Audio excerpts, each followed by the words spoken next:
Welcome to Inside SAU Athletics. I'm Harry Johnston. And I'm Ross Willerth. On this week's episode, we're catching up with the men's lacrosse team.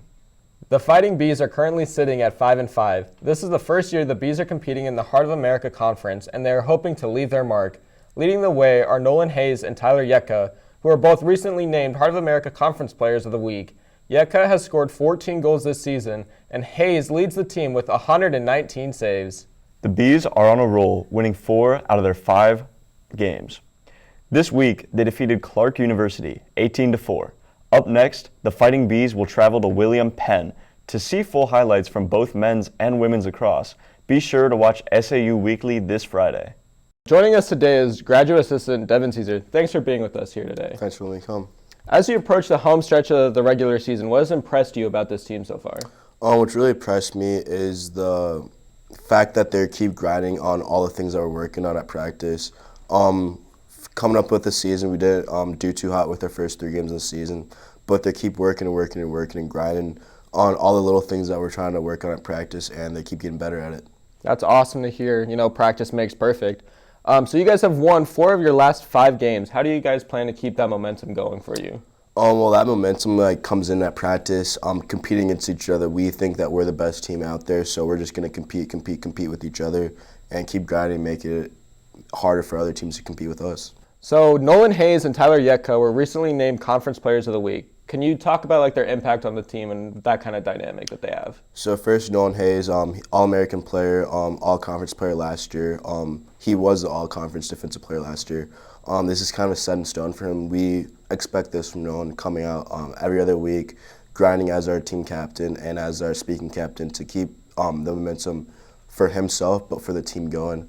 From Tyler Yetka, on his point of view, he was a transfer coming in last year, wasn't able to play last year, and he's having huge success on the field for us, on the defensive end and on the offensive end, scoring some big-time goals for us, but also playing some big-time defense for us. So with 3 conference games to wrap up the regular season, what is the key to success for this group? So the key to success for these last 3 games is to win out. We really want to win out because conference championship is going to be hosted at whoever wins the conference is the number 1 seed for the regular season. So we really want that. But also the fact that we haven't won conference championship the past 2 years that we've been down to conference championship. So we want to show something, show Ambrose what lacrosse is all about here. Awesome. Well, we wish you luck and hopefully get that home field advantage for the next coming games. Thank you. Coming up next on Inside SAU Athletics, we'll sit down with senior Michael Keating. We'll be right back.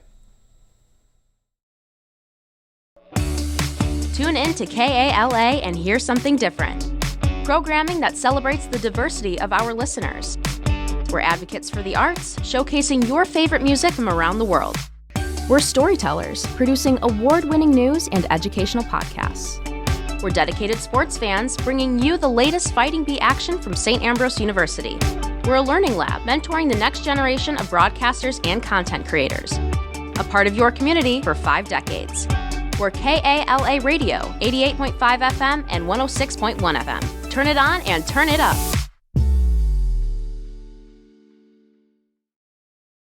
Joining us now is senior Michael Keating. Thanks for being with us today. Yeah, thank you for having me. Yeah.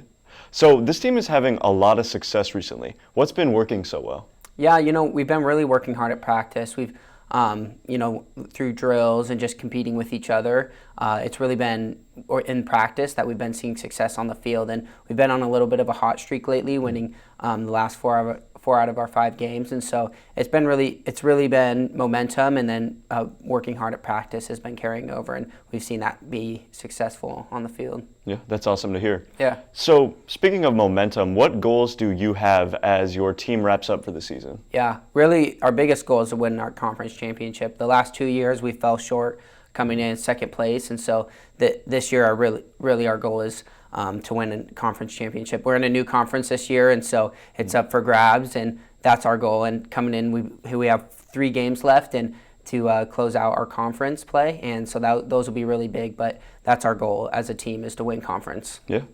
So every team looks a little different each season. What do you like about competing with this team currently? Yeah. So this team, especially our defense, is younger, and they haven't had experience this year, and so it's been really fun to see them grow. especially the first couple games where we lost a couple. They learn and they grow. And so this team's been really fun because it is somewhat of a younger team on the defensive side. So watching them grow and become familiar with the game has been really fun. Last year we had so many seniors and they really were great leaders, but now, after they graduate, we needed new people to step up. And so really this year we've had a lot of people step up, and that's been what I've loved most about this team this year especially. Yeah. It's glad to hear everyone stepping up to the plate. So last question, looking at the big picture, how do you think playing college sports will help you in your future career? For sure. Yeah, it already is helped by the employers love to see that I'm an athlete just because they know, I can work within a team. I'm willing to work hard. And so, as I go into my future career and all of a sudden now it's not playing sports as my competition, it's out in the work field. I'm in a business major, so getting into sales and stuff like that. Now that's the competing I'm in. And so it's really, to be able to work hard, stay late, and, have a passion for something has really carried well from my sports into my business career. So, yeah. Awesome. Well, thanks for being here, Michael. Good luck with the rest of the season, and we'll be right back. Thank you.